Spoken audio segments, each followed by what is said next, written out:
Why are there not more people talking about the incredible story of Moses leading up to the 10 plagues of Egypt? Ever wondered about the 10 plagues of Egypt, according to the Bible? Before the plagues, Moses had an extraordinary encounter with a burning bush where God spoke to him. He was tasked with leading the Israelites out of slavery in Egypt. Moses confronted Pharaoh, demanding the release of his people, but Pharaoh's heart was hardened. Pharaoh's refusal set the stage for the dramatic events that followed. The first plague, water turned into blood. Imagine this, the Nile River, a lifeline for the Egyptians, suddenly turns blood red. Fish die and the river starts to stink. Not a pretty sight, right?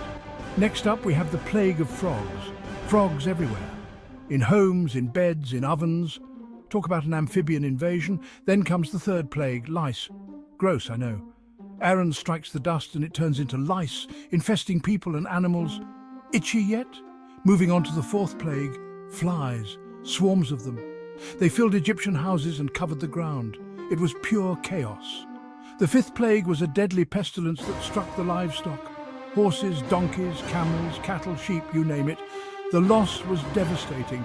Now the sixth plague is boils. Painful sores break out on people and animals. Ouch! Imagine dealing with that under the scorching Egyptian sun. Seventh, we have hail, but not just any hail. This was a storm of ice and fire that destroyed crops, animals, and anyone caught outside. Intense. The eighth plague was a massive swarm of locusts that devoured anything green left after the hail. Trees, plants, crops, all gone. Famine loomed. The ninth plague was darkness. For 3 days, Egypt was plunged into a thick, impenetrable darkness. No one could see or move. Pretty eerie, right? And finally, the 10th plague, the death of the firstborn, the most heartbreaking of all. Every firstborn in Egypt, from the Pharaoh's son to prisoners, perished. It was this final blow that led Pharaoh to finally release the Israelites from slavery. So there you have it, the 10 plagues of Egypt, according to the Bible. Each one more intense than the last, leading to the dramatic liberation of the Israelites. Fascinating stuff, don't you think? If you enjoyed this breakdown, make sure to hit that like button and subscribe for more intriguing stories. Thanks for watching and stay curious. But before you go, let's reflect on the moral lessons from these plagues. The story teaches us about the consequences of stubbornness and the importance of humility.